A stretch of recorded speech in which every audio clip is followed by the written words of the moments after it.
What's up, fantasy junkies and fellow fantasy sweaters out there? Happy Friday to you. Today is the Stack Show on the Daily Fantasy Sweat podcast and YouTube show.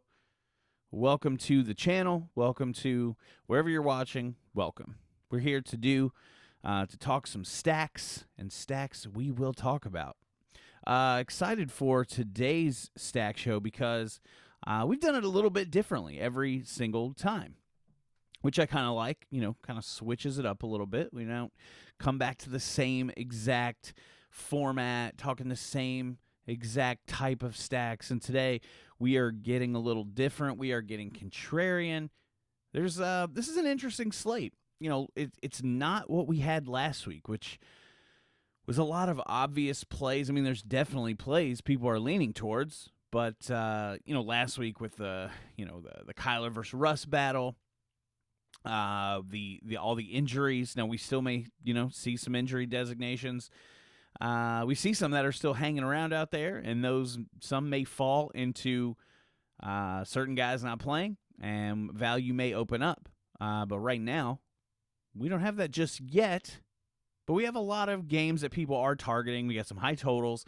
We have some high-powered offenses, some not-so-good defenses, and that will lead us to certain builds. But today we are going to look at contrarian stacks. So keep in mind, some of these may fail. The high-end plays are high-end for a reason. And when I say high-end, I mean, high ownership percentage. They're good plays, and that's why people are on them, because there are people who are sharp and smart in the DFS industry. So people are going to be looking at, let's just flip over, get my face out of here, at least make it smaller, and I'm up in a different corner today. I'm at the top corner instead of the bottom. So you can see our whole board here on DraftKings. But yeah, we got, looking at games like Tennessee, Cincinnati, people are going to be all over that game. High total, two defenses who give up a lot of passing plays, basically two pass funnels. And, I mean, Cincinnati is a run and pass funnel. Their defense is not very good. Las Vegas, Cleveland. I mean, Derek Carr is finding himself up in ownership projections. Let's look at what else we have. Were you able to see that? We were circling that. And nope, you weren't able to see it because it's behind my head there. But let's see what else we have here. I mean, San Francisco, Seattle. Seattle's always going to be a popular game. People are going to be all over this game. So it'd be really easy for me to come out and say, hey, stack Jimmy Garoppolo, who's cheap, with Brandon Ayuk or Kendrick Bourne, who are also both cheap, who are also going to be highly owned, and run it back with DK Metcalf. I mean, that's pretty obvious. And sometimes we give out those plays and we talk about those stacks. But today we're going to go a little bit more contrarian. So you can find the best plays that are sort of low owned, and some of these, one of these is more of a correlation rather than a stack. So let's go ahead and get into it. And these are in no particular order. I don't have these ranked, so we're just going to go down the list in order that I came up with them, basically. And let's start with that that correlation, not necessarily stack type game. And we're going to look right here in this game, in the Rams at Miami. And there's a player who a lot of people aren't really talking about. This is on one of the highest condensed rushing teams. They've really sort of switched their game plan up in the last few years. But that is over here on the Rams. That's Darrell Henderson. The Rams are running, I think, this is off the top of my head, but I think the fourth highest running. I think the Rams run at the fourth highest clip on the season compared to all the other teams. And Darrell Henderson he's definitely had some down games, which is why people are not on him. I mean, against Chicago, he only put up 9.6. Against San Francisco, 9.2. Against Washington, he had a fine game. I think this was his 2-touchdown game, if I'm not mistaken. Where are rushing touchdowns? That was only one. Oh, he had a receiving touchdown as well. That's right. So he got 2 touchdowns in this game. Not so great of a game here, but he really wasn't involved against The Giants, only 8 carries. Against Buffalo, he scored 22. Against Philly, so he's very boom or bust. But he's facing one of the worst rushing defenses in the league in Miami. I think the defense of the Rams is a really good play this week as well. Well, that just sort of gave it away. So I'm pairing up Darrell Henderson, Darrell, I don't know his name, with the Rams defense in correlation, simply because you got a rookie quarterback in Tua, so the defense, I think, is going to be a spot on play at 3,800. It's not one of the cheaper defenses out there, but it's moderately priced for what they are potentially able to do against a rookie quarterback in his first start. They're great at pressuring the quarterback. Miami's offensive line is pretty brutal when it comes to protecting the quarterback, and I don't need a run back here. This is, like I said, this is more of a correlation than anything.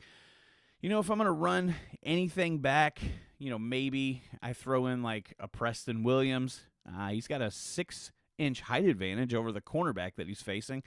That is one thing I found in my research. But, yeah, I just really like Darrell Henderson. Is it Darrell or Darryl? I don't know. D. Henderson here for the Rams. His rushing attempts, 15, 14, 15 in the last 3 games. He's certainly, he's wedged himself into that primary, ball carrier for the Rams. Cam Akers, what did he do? He didn't get any carries last game. This is a guy I've been excited for. And if you'd like to take any, you don't really have to go here because Henderson is going to be low owned, himself. So, no reason to get really crazy. But at some point, if they aren't they going to want to see what they have in Cam Akers? They really started to give him the ball. Week 5, he got 9 carries. It's just weird what they're doing. Look, 14 to open the season, and then week 2, dropped down to 3. I think he was banged up. He was injured in weeks 3 and 4. Came back week 5 with 9 carries. Looked like they were kind of working him back in the mix. Nothing. I think they had a bye in week 6, and then in week 7 they don't give him any touches. If they are dominating in this game, they could give Cam Akers the ball late in the game, possibly, which would affect Darrell Henderson's workload. I don't even know why I brought that up. I'm a Cam Akers fan. That's why. If you listen to preseason shows, I'm a Cam Akers guy. But yeah, Henderson, Rams defense, no real need to run it back. But if you do, I think Preston Williams might be the guy. He's cheaper than Devontae Parker. And yeah, I don't know. I have a feeling about Williams over Parker. But anyway, no need to really run it back. It's a correlation play. No one's really going to be on Henderson this week. No one's looking at him, and it's just one of the worst rush defenses in the league. All right, second stack we're going to look at, and we're actually going to get to stacks here. And I mentioned games that people are going to be on, and I'm going to kind of cheat and go towards a game that people are going to be on, and it's the one you can't see because of where it is here on the screen, but that is Las Vegas, Cleveland. But most of the ownership is garnering over on the Derek Carr side, which makes a ton of sense. He's very inexpensive. Let's go over here to quarterbacks, and yeah, Derek Carr, he's 5,500, super cheap. Did I say he's very expensive? I meant very inexpensive. But Baker Mayfield is where I'm going to go here. He is more expensive than Carr, but he's going to be far less owned. And his offensive line is amazing. He has the most, as far as per seconds in the pocket, number 1 in most seconds in the pocket to throw. And he's hilarious on those commercials. The book club commercial. Let's talk about this honeymoon scene, right? Man, the Baker Mayfield commercials, I just love them. So yeah, I'm going to stack Baker Mayfield, and I'm going to go to a guy who's going to see, not T. Higgins, although you know my love for T. Higgins, but for quite a bit less, and on the same team, or else it wouldn't work as a stack. Rashard Higgins, going to kind of take the place of Odell Beckham here. Donovan Peoples-Jones, I'm not ruling out as far as being a good play. He got at least one touchdown. Maybe he caught two, or maybe he caught one and it got called back. I'm not 100% sure on that. But Higgins, in line to sort of step in this role of Odell. Landry is dinged up. Did you know Landry has never missed an NFL game? I just learned that today. So he will probably be out there, but he has like a broken rib. He's got a jacked up hip. I mean, he might be out there, but he's also overpriced. I think he's at least $5,600. We can go look at Landry. Well, let's just look at Landry real quick. We've already got Higgins pulled up here, and if I highlight this game, it'll make it a lot easier for me to find, guys.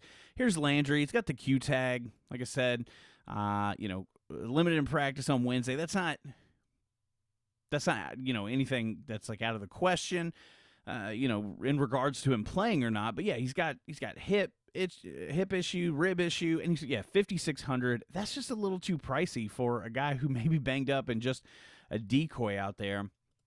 I want to go to Higgins, who is $4,200. He was last week. He got 6 receptions on 6 targets, 110 yards, and brought in 20 fantasy points. And if he scores a touchdown, I mean, the lid is off as far as ROI on his price tag. So he's either got a touchdown. These games right here where he doesn't have a ton of targets. He's been a red zone monster. Like, look at this. 2 touchdowns in a row in week 5 and 6. Early in the season wasn't really involved. But he's been a red zone guy, even with Odell on the field. Now that Odell is off, I think he's going to get targets. He's going to get red zone looks. Really love Higgins, $4,200. He's going to be low owned as well. And in this same game, we are going to run it back with Henry Ruggs. On the Derek Carr side, when people are stacking Carr, they're going straight to Waller, which is completely understandable, but he's going to be high-owned. And getting on high-owned tight ends is not something that I like to do because they're so volatile. Now, Waller's got a decent floor for a tight end, but I kind of want to get off that, get to a lower-owned tight end, get to a lower-owned receiver as well, who's got massive upside in Henry Ruggs. Dude is, a burner. He is fast. He's coming on in this offense. He's definitely boomer bust. You can see what he's done, against Tampa Bay. It's definitely a pass funnel, but still a good defense overall. Only caught 2 balls, 6 fantasy points. So here against Kansas City, burned them for 22.8 fantasy points the week before their bye. So if you look at, now, we should not be game log watchers, so we're looking at the game logs here, but this does not tell the entire story. I mean, this guy's a rookie coming into the year. Weeks 1 and 2, we can't really expect a lot from him. I believe, he missed with an injury in week 4, came back in week 5, put up the massive game, had a bye week last week, and so coming off a bye, having 2 weeks to prepare for this team, which does not have a very good secondary, gives up a lot of scoring, ton of scoring, and we'll talk more about that in the show that will come out midday tomorrow. But this dude just, this secondary in Cleveland just gives up so much in the passing game. So I love Ruggs here. So Mayfield, stack him with Higgins, run it back with Ruggs. You have plenty of salary, $5,800 per position before we even put in a cheap defense. And actually, let's just talk about defense real quick and get off this game. I think this is a week that you can load up on an expensive defense because it's typically not, a popular move. It's kind of showing that the Chiefs are going to garner some defense, but playing, people love to get cheap on defense, and there's just not a ton of super high-end plays that I feel like I have to get to this week. The running back situation, I don't know where I'm going with this. I know this has nothing to do with stacks, but this is just to say that because this is such a tournament-friendly slate, I think you can get to mid-range guys, both in the running back, especially at the wide receiver position. There's definitely some higher-end running backs. It's not like in years past where you've got Zeke and McCaffrey and Saquon that you have to choose from, at the upper 8, 9, and even 10K range, where it forces you to pay down a defense. And I just think this is a great spot for Kansas City. So I have a rule set in my lineup builder that if to play a lot of Kansas City defense, and there's plenty of cheap quarterbacks, and here's just a little extra little tidbit for you, but I basically have all the guys I like Burrow and below, like Burrow, Mayfield, maybe Cousins, Derek Carr, Jimmy Garoppolo. I'm playing the Chiefs defense with those guys because I really like the way that you can fit that in. And against the Jets, you never know what's going to happen. It's a tangent. I'm sorry. Let's get back to the stacks. Let's get back to the Kansas City Chiefs because Pat Mahomes against the Jets and Tyreek Hill with one of the best matchups on the slate for wide receivers, has one of the best ranked cornerback wide receiver matchups. A lot of people don't put stock in this and say, it's the same thing when people say, running backs don't matter, cornerbacks don't matter. Well, that's not necessarily true. It's not necessarily false either, but Tyreek does have one of the best cornerback matchups on the week. So, and it feels like a Tyreek week to me. It's been a Kelsey year, really. Tyreek has not really popped the top off of a defense yet. Yeah, he's had some good games, like here against the Chargers, 21, followed up with another 21 against Baltimore and a good defense, but he's hovering in the mid-teens. He's had a floor game here, a dreadful floor game here against Buffalo. This just feels like one of those Tyreek games where he might catch 2 touchdowns, maybe go over 200 yards, and I like what he offers. And as the run back, I'm going to surprise you guys a little bit.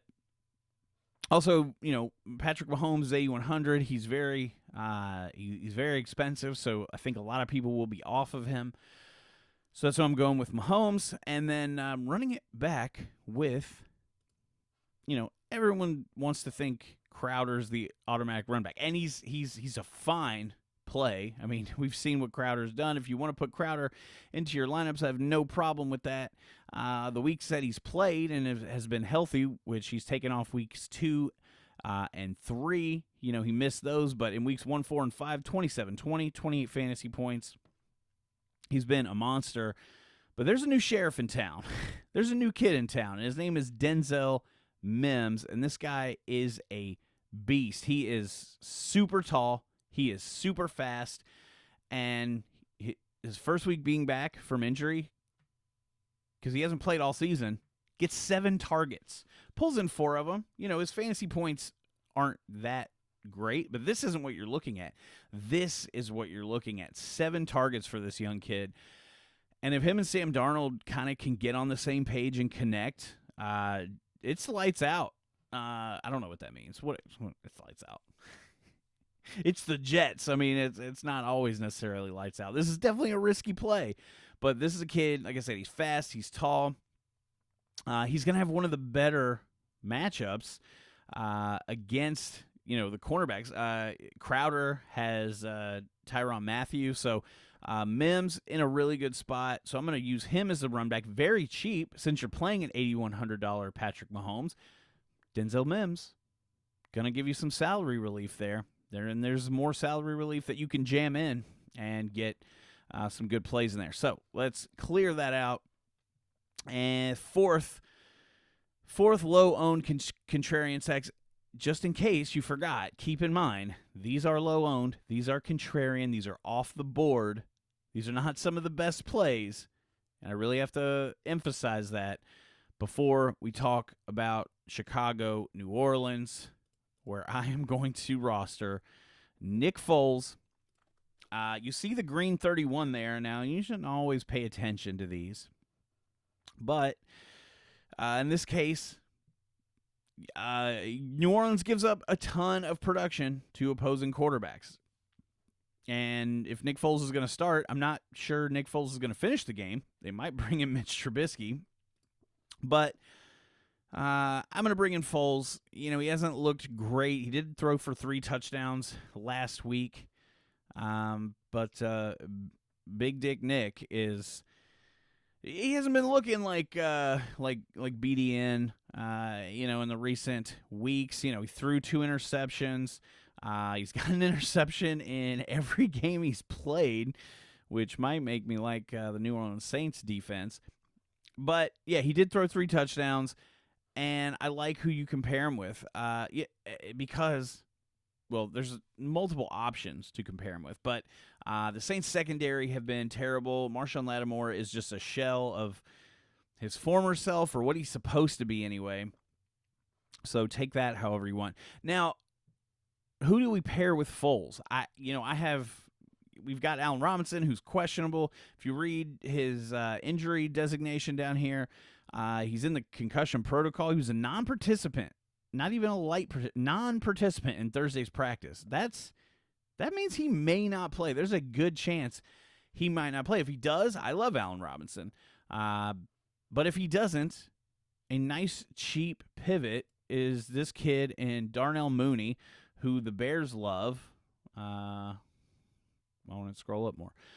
The Bears love this guy, and he's basically taken over the number 2 receiving role from Miller.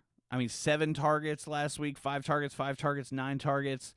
The dude hasn't exploded for a massive fantasy game yet, but the targets are there, and if he kind of becomes the number 1 receiver, I think Nick Foles will look to him. If you want to get a little safer, Darnell Mooney is certainly a kind of a risk there. Jimmy Graham been involved in this offense. You look, he's getting the targets 5, 3, 4, 6. Touchdowns are there. They definitely look for him in the red zone, whether it's Trubisky, whether it's Foles. He goes some weeks without some touchdowns, but, a touchdown in week 1, 2 touchdowns in week 3, touchdown in week 5. So he's getting the targets and or the end zone looks. $4,600, not the best price for him, but again, New Orleans is really bad against tight ends as well. They're just bad on defense against everything except the run. So don't play David Montgomery here. But Nick Foles, we'll just plug in Graham since he's here. And then, we're obviously going to run it back with Alvin Kamara. It's pretty simple. I don't know why I put him in the flex spot, but whatever. Nick Foles, Jimmy Graham, Allen Robinson, and or Darnell Mooney, but depending on what happens with the injury situation. All right, let's move to our last stack. Again, keep in mind, contrarian. These may fail. These may blow up in your face, but if they blow up in the right way, can definitely win you a GPP. Minnesota Green Bay. This game has potential to be slower than we think. It has a pretty high total. I don't have that information at my fingertips at the moment, but I'm going to look on the Kirk Cousins side, on the Minnesota side of the ball. It's 6,000, fairly cheap. A lot of people will be. Joe Burrow is going to be one of the most chalky quarterbacks on the week, and for good reason. And this is a pivot off that price range at quarterback, which Joe Burrow is, I believe, 6'2". Kirk Cousins is 6,000. And I really like the matchup for Justin Jefferson this week. He has one of the better matchups on the week. And I think that, obviously it's at Green Bay, so Green Bay will probably dominate this game with the run, with Devontae Adams, with angry Aaron Rodgers. We've been talking about him all year. He's definitely showing his anger with his play on the field. So assuming Green Bay gets up, I'm assuming Kirk Cousins is going to have to pass. This is a run-heavy team, but even so, Kirk Cousins hasn't attempted less than only less than 25 attempts, other than just one game here in Houston. His attempts 36, 39, 22, 27, 26, 25. That's pretty good for a run-first team. A Stefanski run-first team, they're going to be running the ball even if they're behind. They're going to be putting the hands in Dalvin Cook. I love Dalvin Cook this week, actually. He's a very low-owned play that I think could just massively wreck this slate, especially if the Vikings get up early. But if they don't, and even if they do get up early, they know that the Packers can just be right back on top just like that. So they're going to have to be aggressive on offense, and I think they do it definitely on the ground, but through the air as well. And Justin Jefferson from Kirk Cousins is a combination that I like. We know his ceiling. He's 6,500 compared to Thielen, who's 7,200. It's not a huge difference, but you can definitely use that $700 elsewhere. And then we're going to run it back, obviously, with Devontae Adams. He's 8'8". He's pricey. I think he might be a good fade, in this game. So if you wanted to get away from Adams, I wouldn't blame you. But, his target share is it's just nuts. 16 targets, 10 targets. Wait a minute. That is correct. Why? Oh, yeah, because he's missed a lot of games. That's why. But yeah, just look. In the last couple weeks, his target share has just been nuts. Week 1 against Minnesota, 17 targets, 14 receptions, 2 touchdowns, 44 fantasy points. The dude's put up over 40 fantasy points in 50% of his games. That is just insane. And so that's why we're running back with Devontae Adams. If you want to get off of him, I don't blame you. The price tag is really high. I think this could be. If you're playing Kirk Cousins and Justin Jefferson, you're not really anticipating, a slower game, even though it could go that direction. If it does, the stack is going to blow up in your face. It's not really, but that's the risk you take. So if you want to get off Devontae Adams, you can. MVS has the air yards, but hasn't really connected. But yeah, he's definitely getting the air yards if you find the. Now, why sometimes I pull up these player cards and they're just stuck down here. It won't let me scroll up any further. But yeah, he's not really bringing in the receptions. His highest total reception game is 4. He's caught 3 in a couple games against Detroit here. But if he connects on a couple big ones, just one big one really, in which he did in week 1 against Minnesota, I don't know. He could be, a nice pivot in that situation. Robert Tonyan, you want to go with the running game? We don't know if Aaron Jones is going to play yet. He is currently questionable. Calf didn't practice Thursday, so it looks like Jamal Williams could be in the mix again, although he's come up in price. People are talking about Jamal Williams and Gio Bernard being a thing again this week because Mixon might miss, Aaron Jones might miss. But these guys have come up in price so much. It's going to be really hard for me to play Jamal Williams. Last time he was in the 4K range, he's jumped up over $1,000. So, yeah, the run back, it's Devontae Adams, right? That's what we have right now. That's what we know. Unless you want to take a risk with MVS, I don't hate it, but, we know Adams has the target share. All right, those are my 5 stacks. Again, we have Darrell Henderson correlation with the Rams defense. No need for a run back if you want one. Preston Williams, I like. We also have Baker Mayfield to Higgins, run it back with Ruggs. Patrick Mahomes to Tyreek Hill.